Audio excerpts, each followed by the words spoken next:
जय सियाराम दोस्तों। क्यों किया ब्रह्मा जी ने अपनी बेटी के साथ विवाह। सरस्वती का अर्थ होता है बहाव। यह बहाव केवल पानी का नहीं बल्कि विद्या और कला का भी है। यही वजह है कि इन्हें विद्या और कला की देवी भी कहा जाता है। सरस्वती के द्वारा विज्ञान, संगीत और कविताओं की रचना की गई है। ऋग्वेद में सरस्वती को दैवीय नदी की भी संज्ञा दी गई है। साथ ही उन्हें पतिव्रता, पवित्रता और उर्वशा की देवी भी कहा गया है। सरस्वती को अन्य नामों से भी पुकारा जाता है, जिसमें भागेश्वरी, शतरूपा, ब्राह्मी, प्रद्युधर, बकदेवी, वीरज, शारदा आदि प्रमुख है। यह बात तो हम सभी जानते हैं कि त्रिदेव के हाथों में ही इस सृष्टि की बागडोर समाहित है। ब्रह्मा के पास सृष्टि की रचना का दायित्व है तो विष्णु के पास संरक्षण का। वहीं देवों के देव कहे जाने वाले महादेव शिव को विनाश का जिम्मा सौंपा गया है। इसी विनाश के बाद फिर से शुरू होता है सृजन का चक्कर। ब्रह्मा का अपनी ही बेटी के साथ विवाह करने की इस घटना का उल्लेख सरस्वती पुराण में वर्णित है। सरस्वती पुराण के अनुसार सृष्टि की रचना करते समय ब्रह्मा सरस्वती को जन्म दिया था।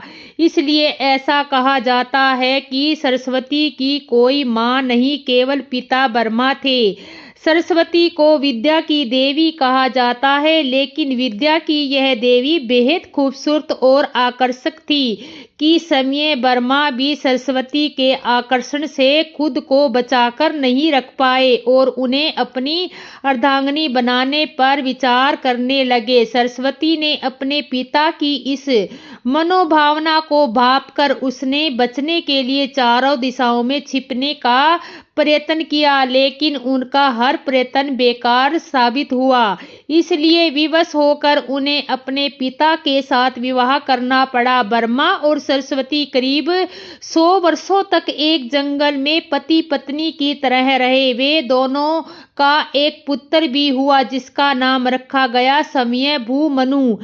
इसके उलट मत्स्य पुराण के अनुसार ब्रह्मा के 5 सिर थे। कहा जाता है जब ब्रह्मा ने सृष्टि की रचना की तो वह इस समस्त ब्रह्मांड में अकेले थे।